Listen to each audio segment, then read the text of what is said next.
दोस्तों नमस्कार। दोस्तों, क्या आप जानते हैं कि ऑक्सीजन हमारे लिए कितनी महत्वपूर्ण है? क्योंकि जब भी हम सांस लेते हैं तो हमारे सांस में हवा के साथ साथ ऑक्सीजन भी हमारे अंदर जाती है। क्योंकि हमारे इस वायुमंडल में लगभग 78% नाइट्रोजन है और हवा में लगभग 21% जो है वो हमारे इस वायुमंडल में ऑक्सीजन है। तो इस ऑक्सीजन का हम उपयोग करके जीवित रहते हैं, यानी कि हम जैसे ही अपने शरीर में ऑक्सीजन लेते हैं तो हमारे शरीर में फेफड़ों के द्वारा ऑक्सीजन हमारे खून में पहुंच जाती है और खून में जा कर के हमारे शरीर के अंदर ऑक्सीजन जो है वो ऊर्जा का संचार करती है। यानी कि ऑक्सीजन जो हमारे शरीर में प्रोटीन है उसे तोड़कर ऊर्जा में बदल देती है, तो उससे ही हम लोग चलते हैं। यानी कि हमारी इस पृथ्वी पर जितने भी जीव जंतु हैं सभी सांस लेते हैं तो ऑक्सीजन अपने अंदर लेते हैं और उस ऑक्सीजन को कार्बन के साथ मिलाकर यानी कि कार्बन डाइऑक्साइड जो है उसे बाहर छोड़ते हैं। और हमारी पृथ्वी पर जो ये पेड़ पौधे हैं, जहाँ हम आज पेड़ पौधों में ही आ गए हैं, ये पेड़ पौधे कार्बन डाइऑक्साइड लेते हैं और अपनी प्रक्रिया के अनुसार यानी कि जो ये फोटोसिंथेसिस यानी कि प्रकाश संश्लेषण करते हैं उसमें ये जो ग्लूकोज का निर्माण करके और लकड़ी बना लेते हैं और उसके साथ में ही ऑक्सीजन वायुमंडल में रिलीज करते हैं। प्योर ऑक्सीजन जो है उसे वायुमंडल में तोड़कर बाहर निकाल देते हैं। तो ये वायुमंडल में ऑक्सीजन कहाँ से आती है और हमारे अंदर ऑक्सीजन कहाँ से आती है और ये ऑक्सीजन कहाँ कहाँ है, इसके बारे में आज हम कुछ चर्चा करेंगे। और इसी चर्चा को यानी इसी ऑक्सीजन के ट्रांसफ़र को हम ऑक्सीजन चक्र के नाम से जानते हैं। तो दोस्तों आइए आज हम ऑक्सीजन चक्र के बारे में कुछ जानकारी प्राप्त करते हैं। यानी ये वैसे तो बहुत ही महान विषय है, यानी कि ये बहुत बड़ा विषय है और इसमें बहुत लंबा वीडियो बन सकता है, लेकिन हम चाहते हैं कि कुछ थोड़े समय में आपको ऑक्सीजन के बारे में कुछ अच्छी जानकारी दे दूं। तो दोस्तों हमारे इस वायुमंडल में हम ऊपर से चलते हैं, यानी ऑक्सीजन हमें कहाँ मिलती है, तो हम जब वायुमंडल के ऊपरी परत यानी कि समताप मंडल में पहुंचते हैं, यानी कि जिसे स्ट्रेटोस्फीयर कहते हैं, वहाँ पर ऑक्सीजन की एक परत होती है जिसे कि हम ओजोन परत के नाम से जानते हैं। ओजोन परत में ऑक्सीजन के 3 अणु मिल करके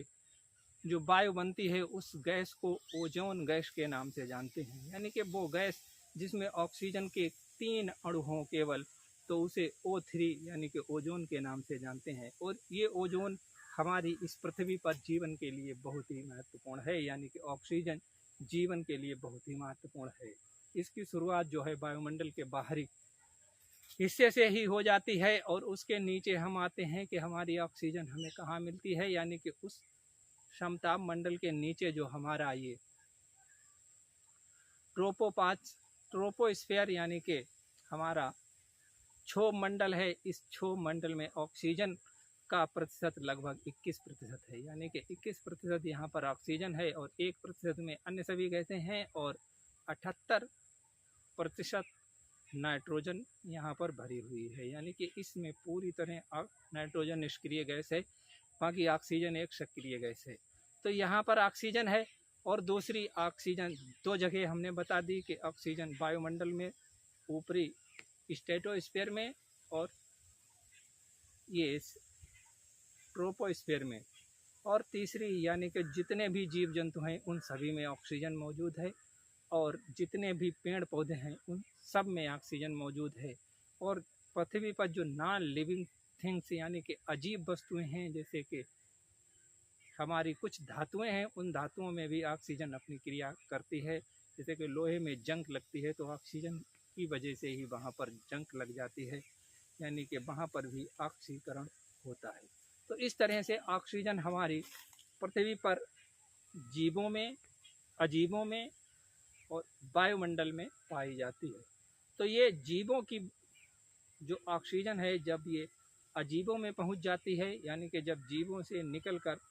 ये अजीबों में पहुंचती है और फिर अजीबों से ये पुनः जीवों में पहुंचती है और वायुमंडल में पहुंचती है, वायुमंडल से ओजोन परत में पहुंचती है, ओजोन परत से फिर जो है वो हमारी ये क्षोभ मंडल में आती है और क्षोभ मंडल से फिर सांस के द्वारा मनुष्य के अंदर चली जाती है और इस मनुष्य के अंदर से फिर निकलकर बाहर जब आती है तो पेड़ पौधों में चली जाती है और पेड़ पौधों से ये निकलकर फिर से जो है वो मिट्टी में मिल जाती है और फिर मिट्टी से नॉन लिविंग थिंगों से होती हुई ये पुनः वायुमंडल में मिल जाती है। तो इस तरह ये जो ऑक्सीजन का चक्र चलता है इसे ऑक्सीजन चक्र के नाम से जानते हैं। तो दोस्तों अब हम ऊपर से ही नंबर 1 ओजोन परत से ऑक्सीजन किस तरह वहाँ से नीचे आती है और किस तरह ऑक्सीजन जो है ओजोन से हमारी वायुमंडल में मिलती है। तो ओजोन परत पे जैसा कि हम जानते हैं कि सूर्य से परावैंगनी जो किरणें हैं उनकी बम्बारमेंट होती है, यानी वो किरणें बराबर ओजोन परत पर लगती हैं, उससे ओजोन की परत जो है वो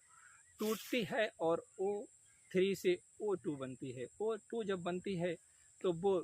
कुछ नीचे आ जाती है और जब वो नीचे आती है तो हमारे इस वायुमंडल में आ जाती है हवा के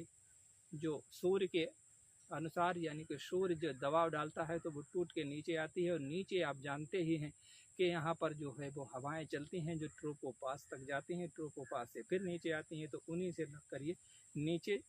आ जाती है।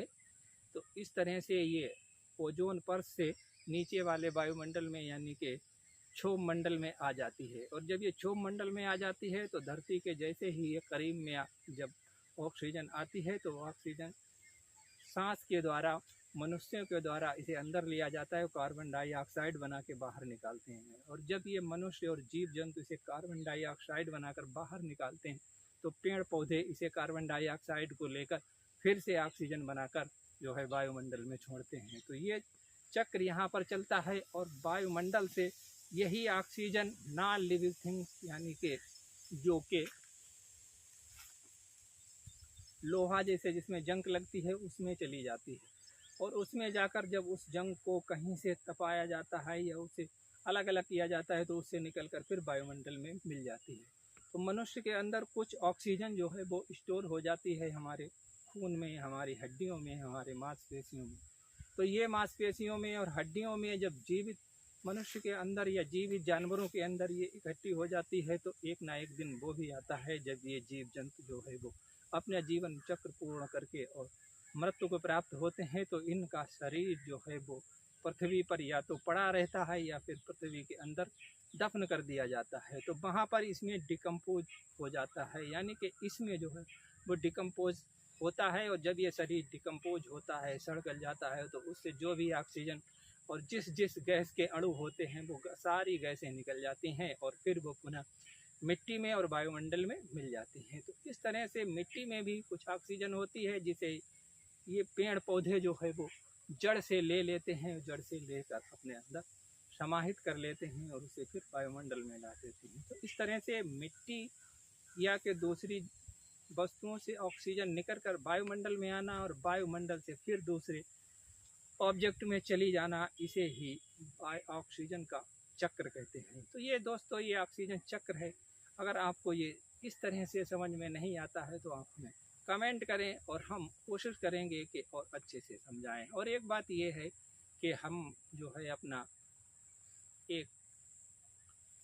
स्टूडियो बना रहे थे जहाँ पर मैं चाहता था कि अच्छे से आप लोगों को पढ़ा सकूं, लेकिन उस योजना में मैं नाकामयाब हो गया हूं, तो इसलिए बहुत दिनों से मैं आपके सामने उपस्थित नहीं हो पाया हूं। लेकिन आज मैंने सोचा कि कुछ ना कुछ आपको देता ही रहूं, तो उस ज्ञान की बातों को करने के लिए मैं यहाँ अलग एकांत में आ गया हूँ। तो आप हमें कमेंट करें यदि कोई टॉपिक कोई भी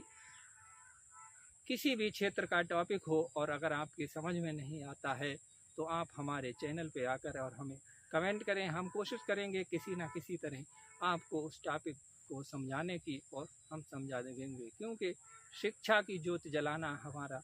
उद्देश्य है और मैं चाहता हूं कि आप सभी लोग और हम सब लोग शिक्षित हों और अपने समाज को आगे बढ़ाएं, क्योंकि मुसीबतें तो आती ही रहती हैं, मुसीबतें ही ज़िंदगी हैं और जिसके जीवन में मुसीबतें नहीं आती हैं उसकी क्या ज़िंदगी। तो दोस्तों मिलते हैं अगले वीडियो के साथ, तब तक के लिए आप हमें कमेंट में ज़रूर बताएं कि आपको कौन सा सब्जेक्ट अच्छा लगता है और कौन से सब्जेक्ट में आपको परेशानी है, किस टॉपिक में परेशानी है। हम वो हल करने की, आपके लिए वो सरल करने की भरपूर कोशिश करेंगे। धन्यवाद, मिलते हैं अगले वीडियो में, तब तक के लिए जय हिंद, खुश रहें, मस्त रहें।